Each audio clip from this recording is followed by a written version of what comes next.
Hey everybody, welcome to SisFlix. I'm Brittany. And I'm Simone. And we are the Binge Sisters, where we discuss all things TV.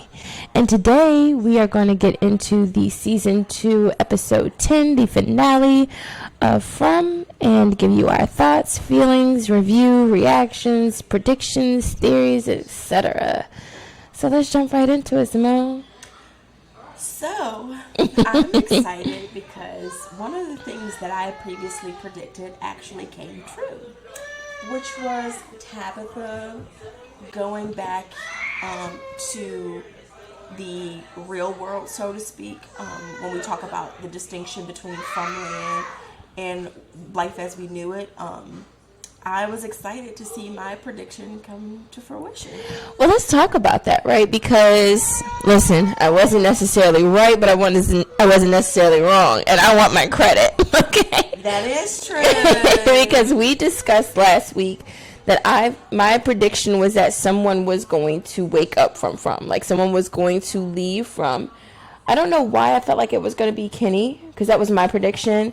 I guess the reason why I thought Kenny, because I knew that him and Sarah were like being forced to spend some time together, which I think was going to make them become unlikely allies. And she would tell him like, look, I wasn't trying to kill your dad, but there are things that go on here that you know nothing about. And then maybe they go out exploring together and then they figure it out together. But when I suggested that, you were like, no, if anybody's going to leave, it's going to be Tabitha. Yeah. So there were some things that I kind of thought about throughout the season. That was shown about Tabitha regarding the stacking of the bricks, the children revealing themselves to her. I knew, based off of those things, that she could potentially be one of the first people to escape. And let's also talk about the fact that she was the first one to actually discover these symbols. So because of that, like, I felt like everything was leading in that direction of her. If there was, a possibility of them going back to life as they knew it, I felt like the stars had aligned for her to be the first one. Well, I was super excited to see that happen last night. Just not only because I thought it was like a really cool way to wrap up a storyline that we were given and that we weren't getting any answers to, but it was also really cool to see some things that we discussed actually turn out to be what happened. It was. It was very exciting. I mean, especially after episodes 8 and 9, they had me questioning. I think we both questioned whether or not we would continue watching if we were not given some answers. So it was very nice to see season 2 conclude the way it did. Yeah, I completely agree. And so I think now is a good time to kind of get into the recap. So if I'm not mistaken, I think it was like 3 or 4, like the show like revolved around 3 or 4 different storylines. Yes. I think it was Jade and his discoveries, and then Boyd, and then the people that had ingested the locusts. I keep saying locusts, but they're cicadas. Yep. That ingested ingested the cicadas last episode, and then Tabitha and Victor's little storyline. Yes. So the episode opened with Jade kind of sitting on the porch. He's all pensive, thinking about the fact that they have so many questions. Nothing seems to make sense, but they're given breadcrumbs of clues, but they're not able to piece anything together. I really liked when he talked about the fact that they've been given puzzle pieces. Yes. For a jigsaw puzzle, but they don't know what the picture is supposed to create, and they weren't giving any meaningful pieces, like no edge pieces or corner pieces, just pieces that we don't even know how to fit them together. I agree. And then the cuts to Boyd, who's just standing there and looking at the floor where Julie lay the day before and just thinking about things. And I think those main characters that I discussed, like Jade, Boyd, and Tabitha, just kind of like having a reflective moment of like, we need answers. And I think it was even more important for Tabitha because she saw her daughter laying on that floor. Yeah. You know, she wanted to know something. As a parent, I think something deep within her became activated, and she's just like, I'm not settling for not having answers anymore. Exactly. And I like the moment that her and Jim had prior to her going on the treasure hunt, let's say. It was just overall, I think it was a really, really great episode. Honestly, with the way Victor and Tabitha's encounter was, I anticipated being disappointed as I was on episodes 8 and 9, because I thought maybe they would drag it out a little bit more. Mm-hmm. So it was great to see them actually close that up, close the loop of that really quickly, because, you know, like I said, the way he sent her off like she was going to be on an unknown expedition. Yeah, like know? Indiana Jones type shit. Yeah, so, I mean, he packed and it was so stuff. Cute. It was really, really cute.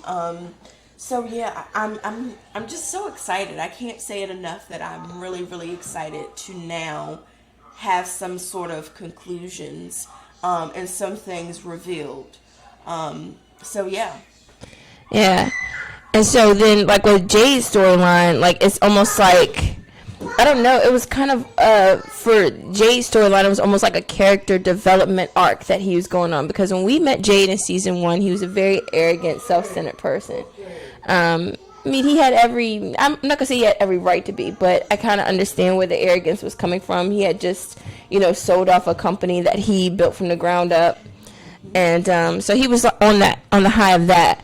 But still, there was a lot of entitlement and privilege that he expressed and arrogance that was expressed. But this episode, we see a more reserved, a more humbled Jade. And so he's also going to go off and search for answers. And he's standing in the bar.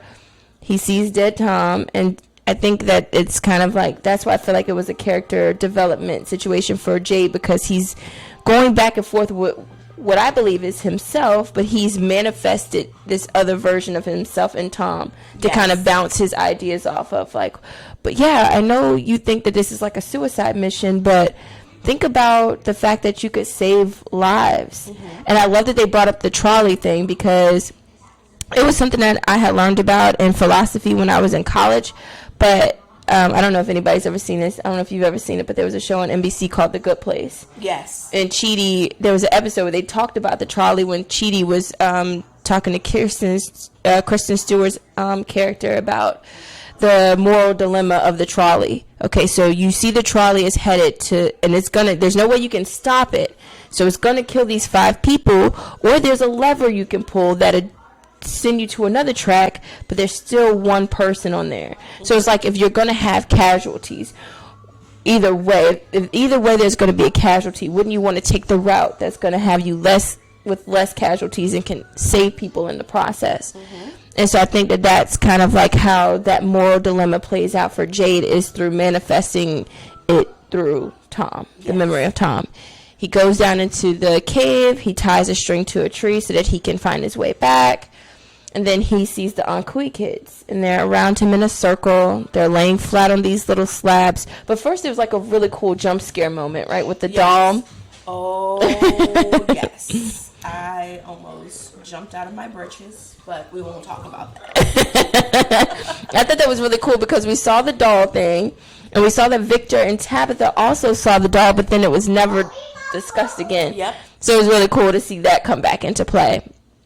But he also sees, like, the Ankui kids are pointing up. Yes. He looks up, and there's, like, a skylight with, like, tree roots making that symbol that he's been seeing over and over again.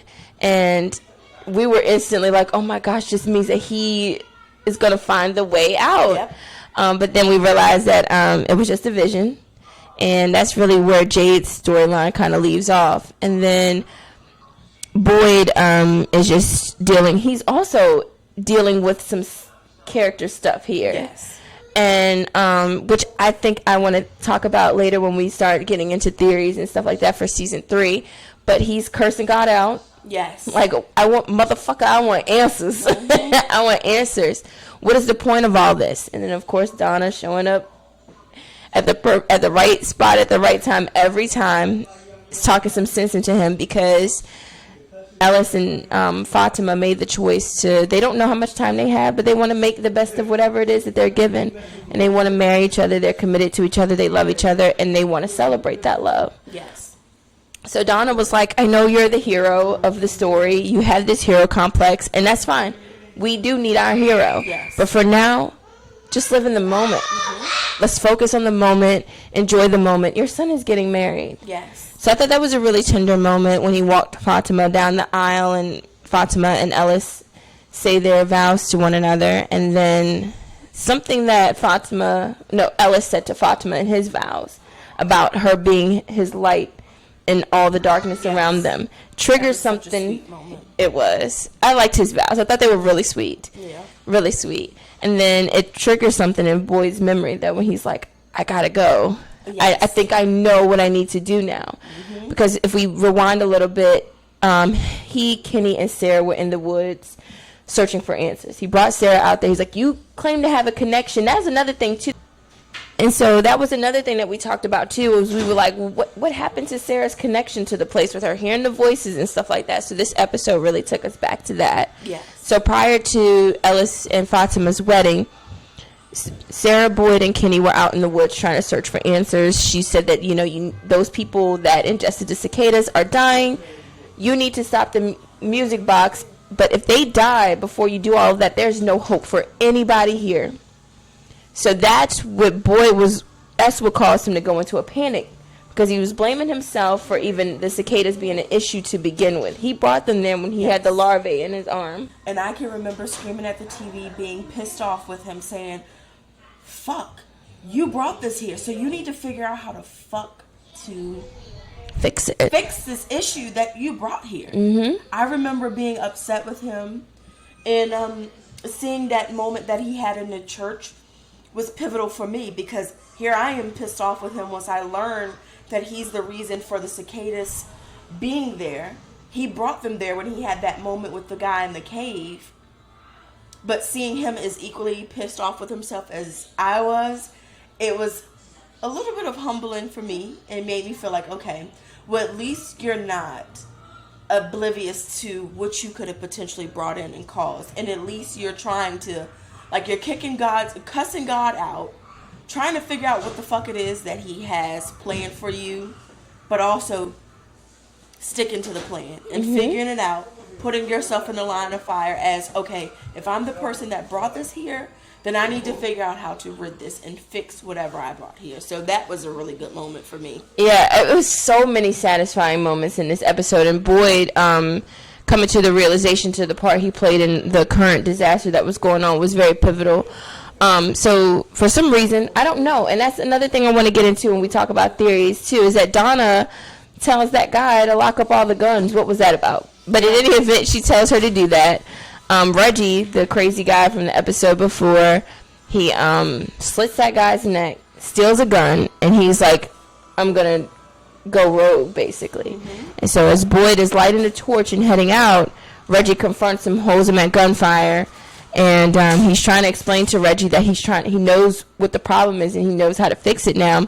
Reggie shoots Boyd in the arm with the shotgun, and Boyd, in some really cool goddamn fucking Fantastic Four type shit, just pulls out a gun out of his socket, just fires off at him and kills Reggie. Yeah, because I was convinced at that moment, when we had previously discussed, there being a significant death, I was convinced at that moment that we were getting ready to experience that significant death. So it was nice to see Boyd spring into that, like, fucking Texas Ranger action. Yeah, that's exactly what I was looking for. I'm like, Fantastic Four. That's the perfect way to describe Boyd. That was a really cool moment too. It was. And so he heads into that, I don't know what it was. It was some type of tower or well or something that he was trapped in before. He heads back there where he saw Martin and chained to the wall. And Martin's place is now Julie, Randall, and Marielle, who ingested the cicadas in episode 9. And he is, right as he's about to destroy the music box that he sees playing in the corner, he sees Abby, who was his late wife, and Abby is trying to convince him that, you've done enough damage. Look at you. You always try to save the day, and you think you saved the day, but you cause more problems. And he says, no, I know what I need to do. Destroys the music box. And Julie, Marielle, and Randall all wake up after that. But there was also another little moment that I wanted to touch on briefly, too, was little Ethan was at Julie's bedside, and he asks his dad, he's like, do you think that we'll see Thomas again? And I think that Ethan is alluding to them dying. Yeah. Like, I think poor little Ethan is starting to kind of lose faith that they'll ever escape this. And, I mean, which is kind of like, I can kind of get why he would feel that way. They're sleep deprived. The terrors are escalating in the town, you know, so they don't really have any peace. And his dad just tells him, yeah, I think we will.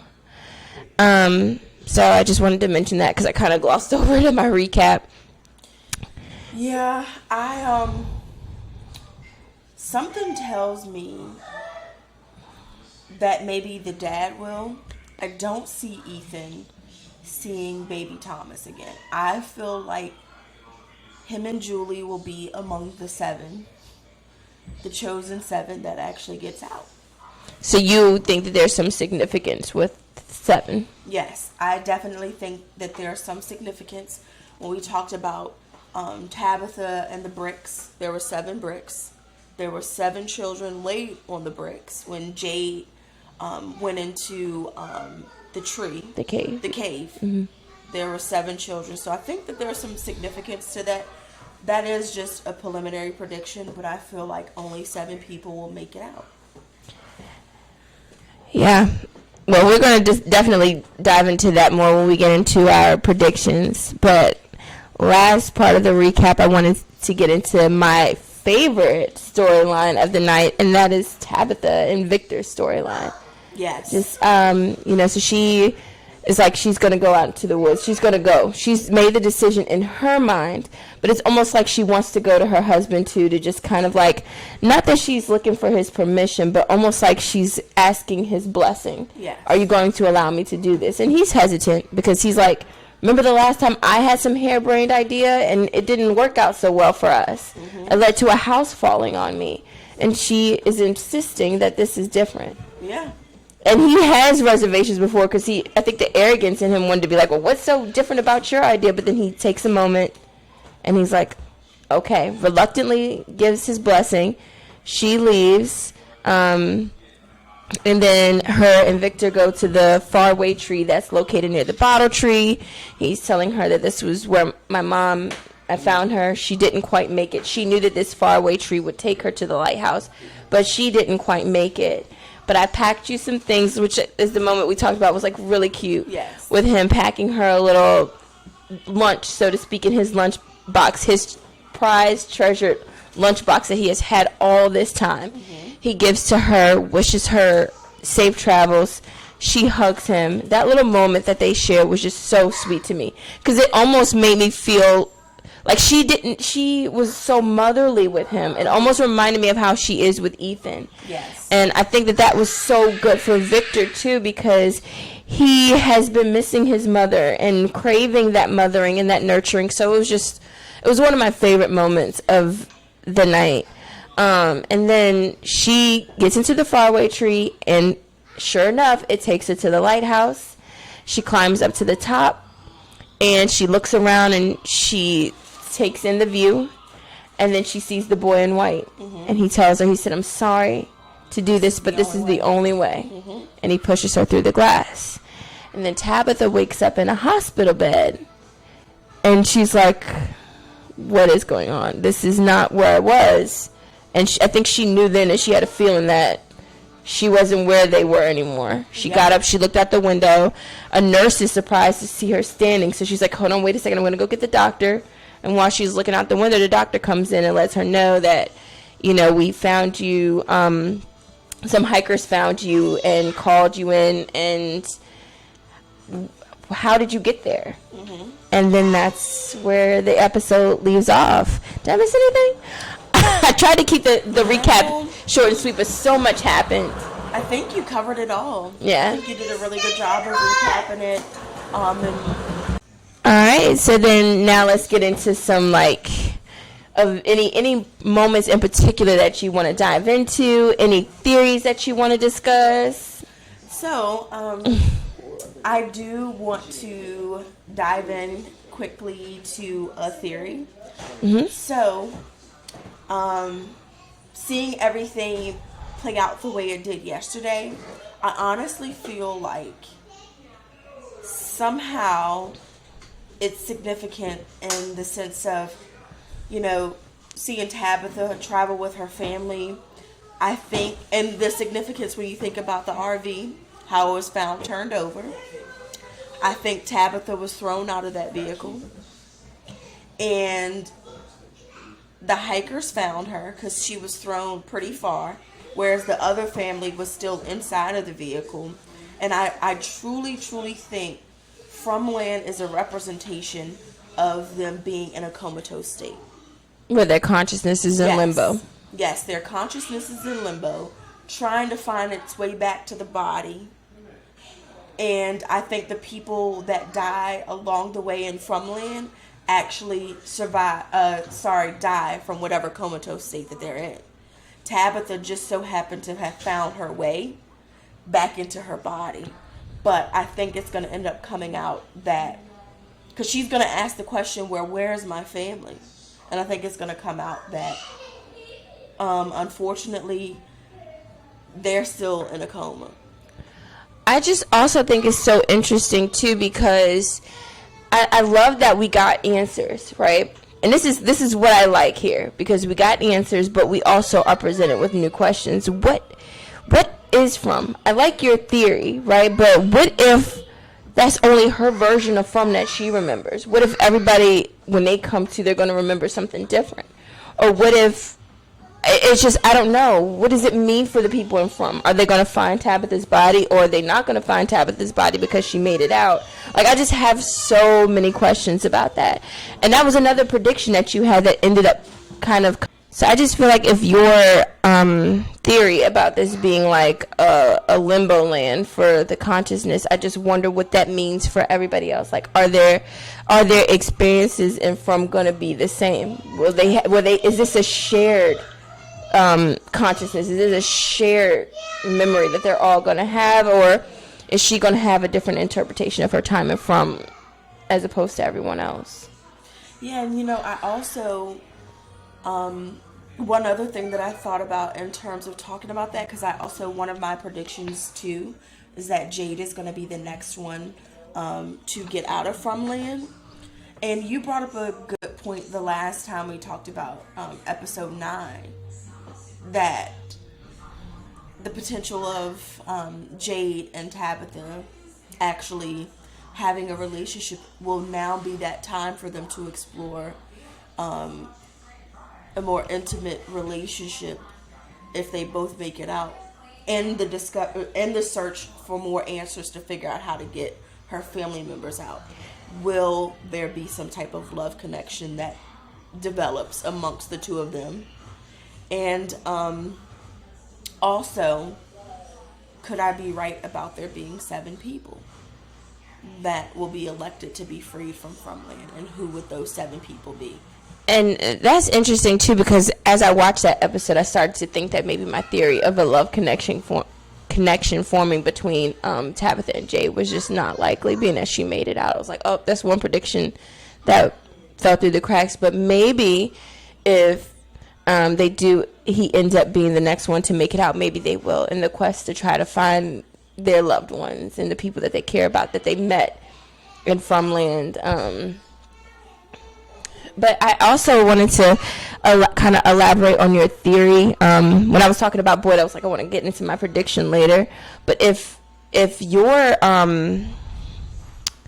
theory about this being like a limbo land for the consciousness, like while their bodies are in like a comatose state, I kind of wonder if there's some kind of redemption story that needs to take place, right? Because we have Jade having this come to Jesus moment with himself and confronting things about himself and then making these morally good decisions. Mm-hmm. And Boyd also having that same kind of thing with himself. Like, it's almost like he has this issue, this hero complex that he kind of needs to check and needs to go. Like, is the limbo land also a place for their souls to kind of develop and then get them home from that?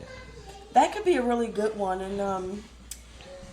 And I think that you might be onto something in terms of Boyd, because if you think about it, when he had that encounter with his wife, she constantly honed in on the fact that, hey, you were so caught up in saving people that you forgot about saving me. I was suffering.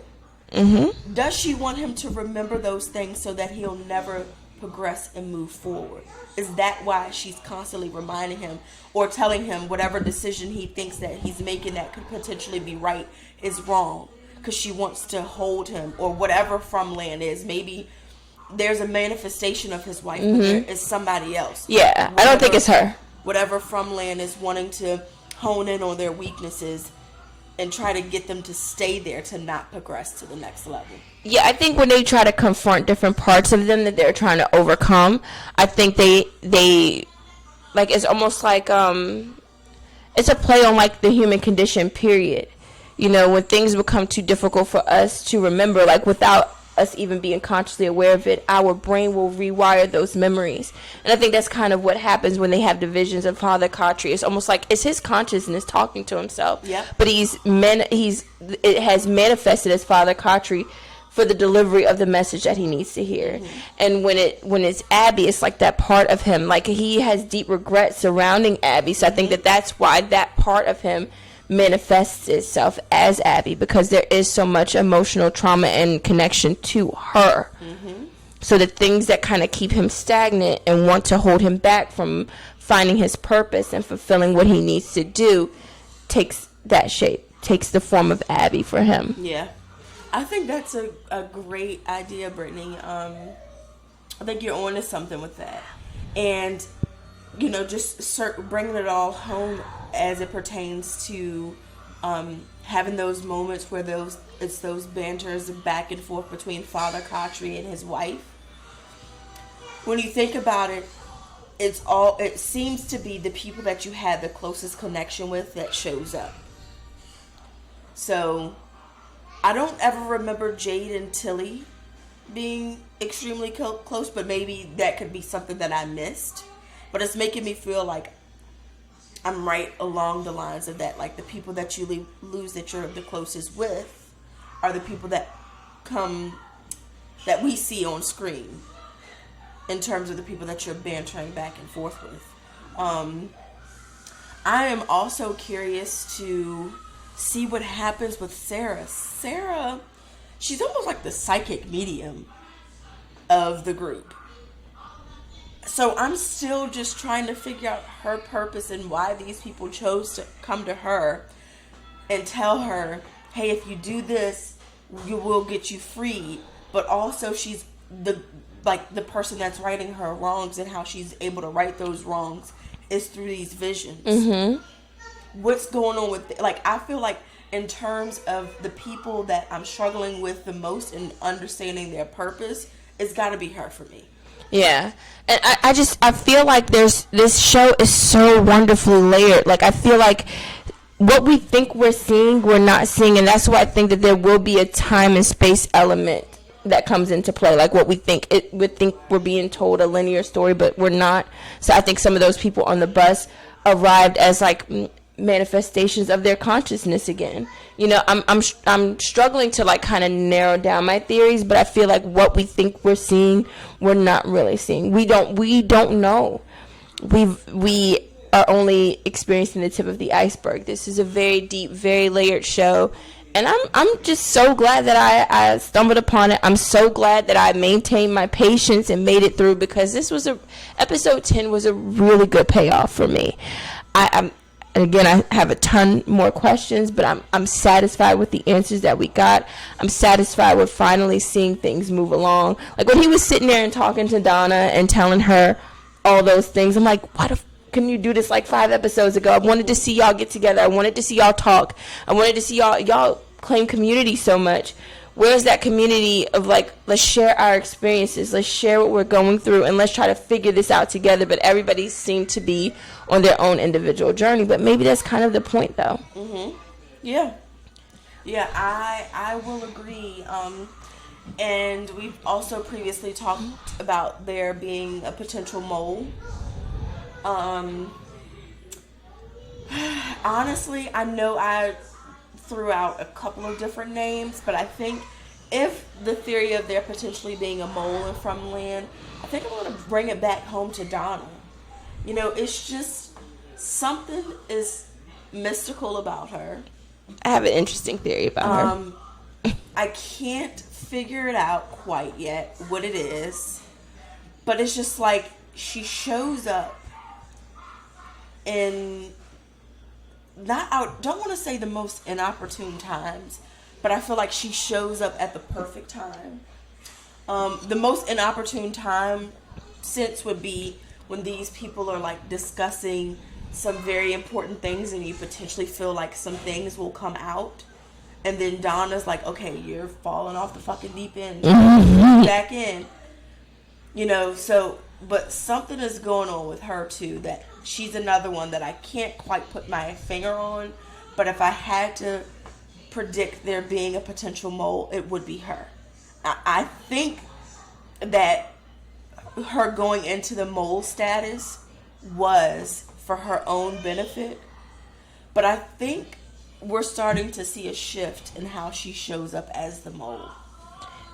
Here's my thing about Donna. If your theory of this being a limbo land for the consciousness, I don't know why I keep referring it to that. I like that, the limbo land for the consciousness. But if that checks out, then I feel like some of the people that we're seeing here and from are not actually who we think they are.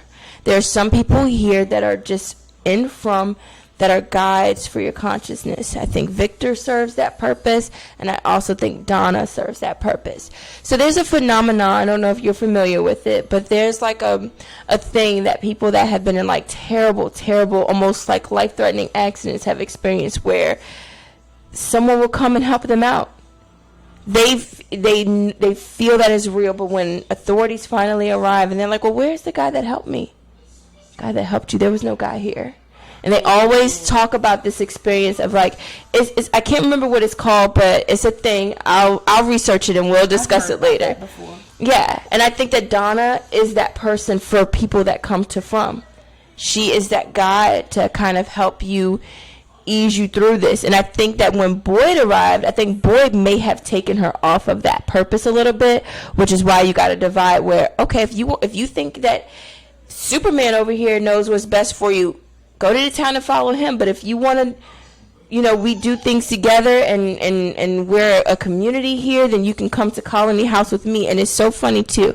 I also have a theory about the whole colony thing, right? Remember when Boyd went into the forest and he got bit by the spiders, and it seemed like the spiders healed him from the shakiness in his hands? I think that, so a group of spiders is called a colony. Donna lives in the colony house. I think that she has like the essence of Donna is kind of like interwoven in this place. She's almost like an ethereal, godlike figure. And what cements it for me even more is when I watched some reactions and reviews of From, I didn't realize, I knew that I had a connection with Donna. Like, I really, really loved her as a character. Even though Jade was my favorite character, it was just something about Donna that just felt like so motherly. Mm-hmm. And watching other people review and talk about From, I see that it's a common thing that everybody feels like that about Donna. And so I think that maybe she's just like this goddess type of thing of this world, and her role is way deeper than we think it is. She's not just one of the survivors like them, but I think that she comes to them like them to kind of help them through that process and ease whatever transition that they're going to make, whether it's going to be a transition to the real world for them or if this is the end for them. Yeah. I think that's a really good component. I mean, you brought about some things that I didn't even think about or consider, like even in terms of the colony and how, you know, I don't know, I would almost view her as the fucking queen bee.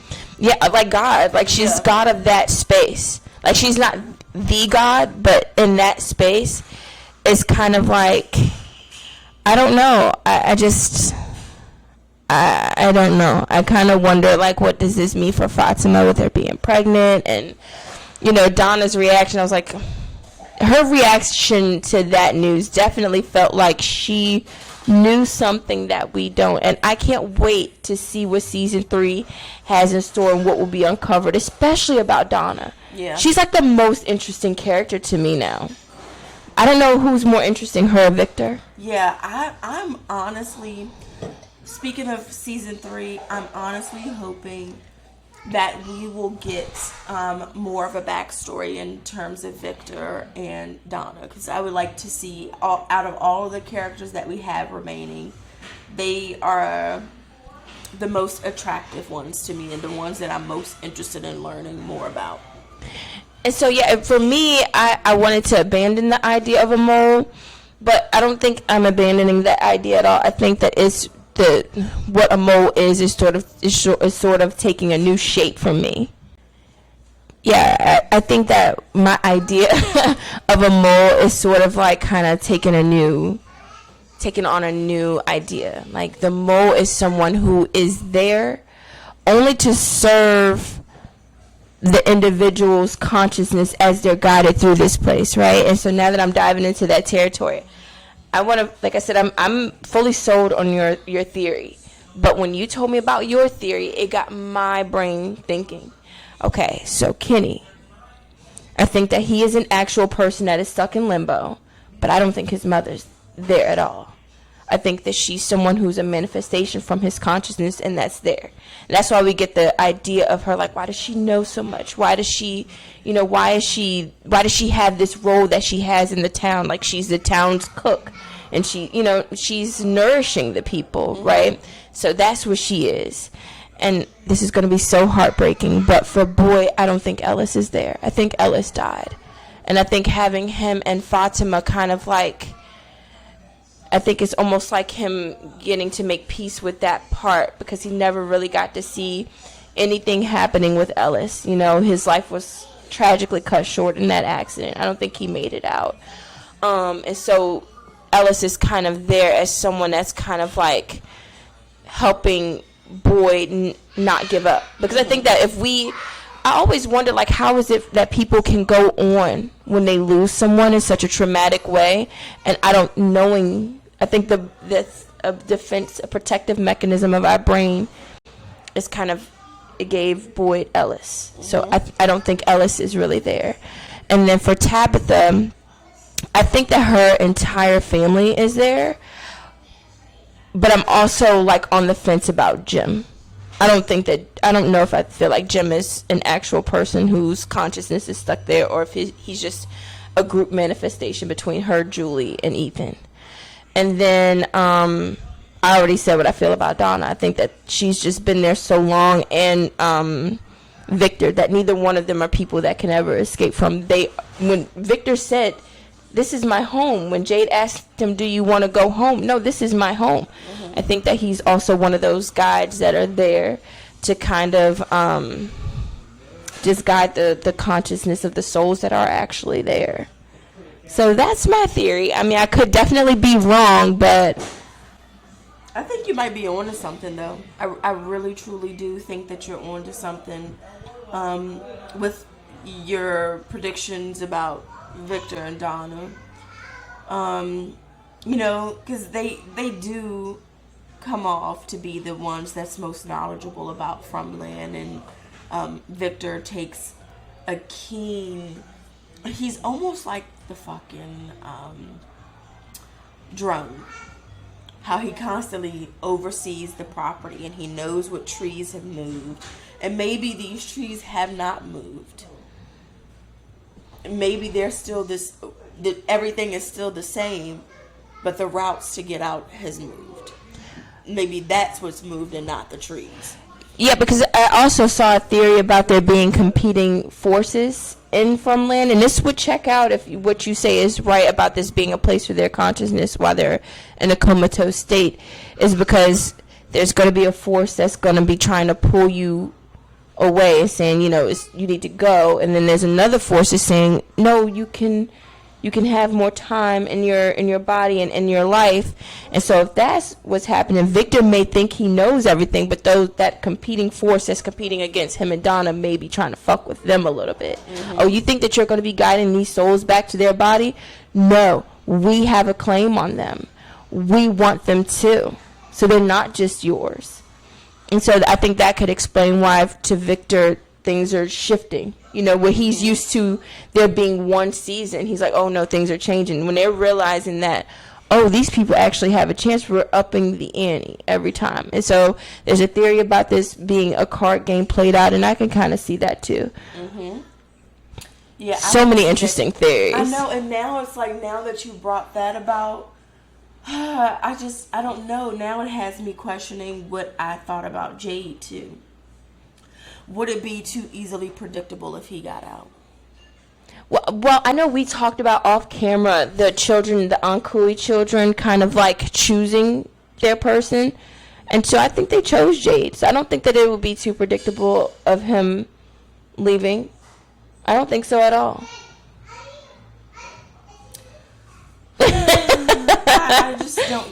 And then I think one of the other things that you got me thinking about, but I have to almost kind of go back and revisit that episode, like when you talk about if people do like escape from land, or if my theory is right in terms of there's been some sort of major accident where we noticed Jade and his friend, they had gotten high or drunk or something, and the friend ended up passing away. I think he survived for a little bit, but of course we know he definitely passed away. But I think Jade is still on life support. But it makes me think about, how would he be found? For me, it feels like a body of water. Yeah. And I think that you're onto something when you talk about the people that are found. They're not going to be found the same way. They're going to have to take different journeys. When you think about the fact that he's essentially underground. So it almost feels like that when we think about that moment that we saw with the Ankui people and he looked up, it almost like gave me like a drain, a tunnel type of thing. So if he turns out to be one of the people that also escaped from land, like I feel like something is leading me to feel like he'll be found in a body of water. I mean, I just feel like I could talk about this all day, like for real, because I have so many thoughts. This show has given us so much. And like I said, I think my biggest theory is that, like, so I guess this is a nice transition into what do we feel like is in store for us for season 3. I think we're going to get into more of the symbology of From and what it actually represents, because I don't think this place is just some random place you just come to and it's this magical place where a tree in the road just kind of like, now you're stuck here. I think that you are definitely onto something with this being a limbo place for souls, but I think that these souls have a journey in this limbo place. Yeah. Whether that means they're going to get out or not is kind of like, but I feel like we didn't even talk about the monsters or anything like that, but we'll have other chances to talk about them and our theories about them. And maybe you can get into it. But I kind of feel like getting back to the tree, I feel like the tree is almost essentially like a representation of the hurdles that they have to face in life and how they overcome those hurdles. So I think that there's some symbolic meaning to the tree, but also just briefly to touch about the people in From Land, like it almost feels like they're no longer a thing. I'm not sure if we'll see those people again. You don't think that we're going to see the people that come out at night anymore? No. That whole thing is just over with the music box? I think it's over with doing away with the music box. And if you think about it, the past couple of episodes, we have not seen... Well, we saw them in episode 9. They were approaching the RV, but then they all just stopped and looked and listened when the radio cut on. But prior to that, it had been a couple episodes. Yeah, and I think the cicadas became a focal point. And the dreams, honestly, the Nightmare on Elm Street dreams. Yes, so I had completely forgot, but you're right. They did come out around the RV. But yes, I do feel like we're not going to hear anything about them. I think they went away when the music box got destroyed. And that'll be interesting to see how that plays out, in the next season, to see what will be the new terror of the town. But yeah, my theories for, I'm really sold on this idea of, like you said, this, maybe it's not necessarily a coma, so to speak, but their bodies are resting, but their minds are in from, wherever the bodies are resting. And I think that this theory that I have of some of the people in from being actual people that are in the comas, and other people in from being players in from, being pieces on the chessboard, so to speak. And I think the bus full of people kind of like really threw that, and that's why Victor was like, no. Like, the two vehicles already was just way too much. But then the bus showing up too, I think that's, for me, is a bus full of people coming up, because I think the people on the bus are not real people either. I mean, maybe Randall.